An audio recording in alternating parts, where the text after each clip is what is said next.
공정한 기독교 서술 노력과 앞으로의 대책입니다. 박수로 맞이해 주시죠. 다들 이어주셔서 해가지고 저도 앉아서 할 수가 없는 것 같아서 이제 사실은 박명수 교수님이 쓰셨는데요. 이제 저하고 같이 그걸 해와서 그냥 제가 아는 내용을 잠깐 말씀을 드리겠습니다. 그러니까 2009년도에 이제 박명수 교수님에게요, 자기 딸이 이제 교사 시험을 보려고 역사책을 다 갖다 이렇게 써놨더라는 겁니다. 그래서 자기가 이제 교회사 교수니까 관심이 있어가지고 금성교과서를 딱 폈대요. 그래서 대한민국의 기독교에 대해서 뭐라고 썼을까? 근데 거기에 그렇게 쓰여 있었습니다. 대한민국의 교회는 복음주의를 지나치게 믿어 일본 침략에 앞제변을 했다. 근데 막 그분이 너무 열을 받아가지고 그때 저를 찾아왔어요. 근데 제가 중고등학교 선생님이랑 10년 했습니다. 했더니 뭐 에스더말 맞더라 당신 뭐 이때로 위함이 아니냐고.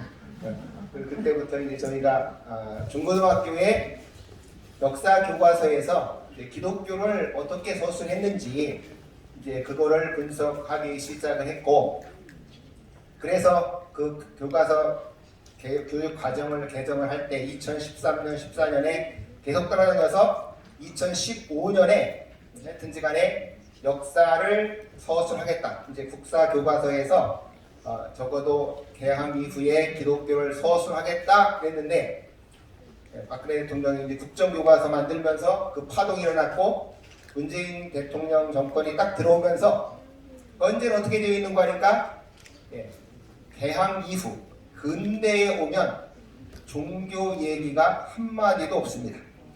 그러니까 우리가 다 알다시피 삼국시대 하면은 당연히 불교가 중심이 돼서 문화를 발전시켰다. 고려 때까지는 불교도 있고 유교도 있다. 조선시대는 당연히 유학이 중심이 돼서 한국 사회를 발전시켰다. 근데 개항이 딱 되고 나면 심지어는 조선 후반기에는 정감록이 한국 사회를 뭐 변화시키는 데 역할을 했다. 이런 얘기까지 나와요.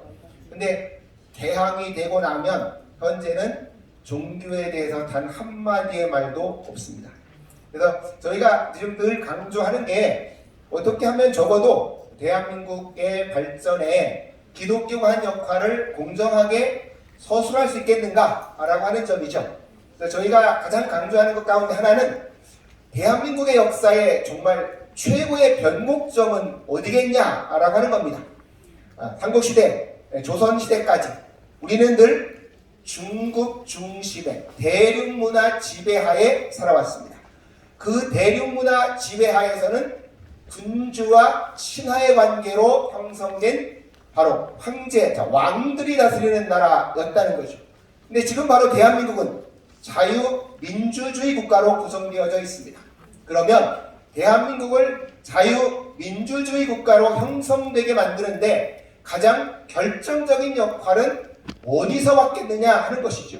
바로 개항 이전까지 우리는 중국의 영향권 하에서 황제, 왕이 다스리는 군주체제의 나라였습니다.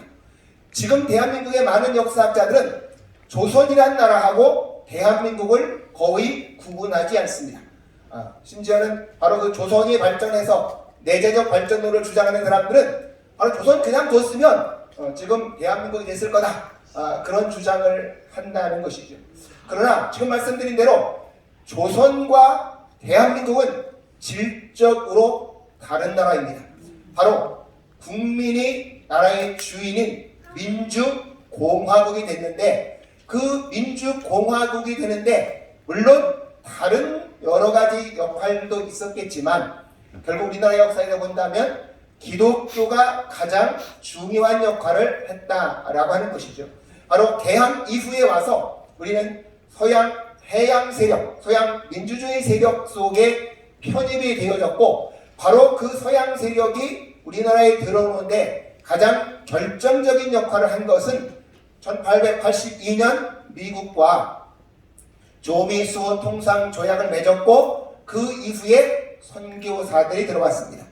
조금만 더 살펴보면 우리나라는 이제 여러분이 생각해 보시면 개항을 해야 되겠어요. 근데 중국한테 도움을 받아도 우리나라를 집어먹으려고 그러고, 일본한테 돈 빌려도 일본도 집어먹으려고 하는 겁니다. 그렇게 우리나라에 대해서 적어도 영토에 대한 지배권이 제일 없었던 나라가 미국이었던 거죠. 그래서 미국하고 관계를 맺었는데 미국이 한국에 오니까 별로 경제적 득을 얻을 게 없는 겁니다. 그래서 우리나라의 근대화에 별로 관심을 기울이지 않았어요. 결과적으로 고종임금이 미국한테 계속 도움을 요청했지만 도움이 별로 잘 안 오니까 그때 바로 선교사들이 들어왔습니다. 우리가 잘 아는 1884년에 들어와서 결국 언더우드 아펜젤라가 교육과 의료 활동을 하겠다. 고종임금도 다 알았어요. 알았음에도 불구하고 우리나라의 근대화에 우리나라를 집어삼키지 않고 그래도 도와줄 수 있는 유일한 세력은 선교사들이어서 선교사들인 것을 알면서도 그 활동을 하게 허용을 해준 거죠.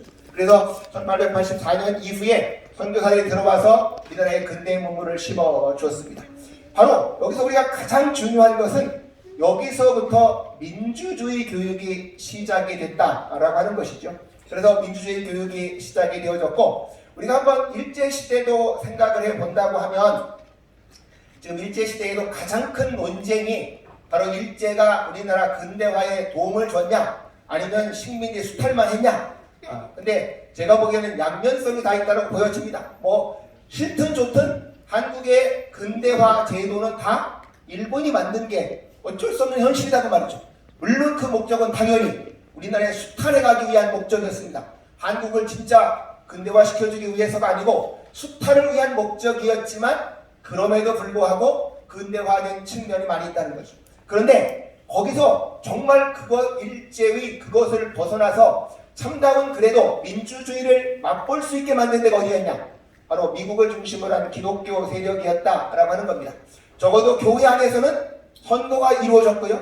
학교 안에서도 그런 미션 스쿨에서는 기독교 정신 내지는 민족주의 정신이 심어졌고 저는 거기서 가장 중요한 건 1919년 한민운동이 일어나고 바로 임시정부가 세워졌습니다.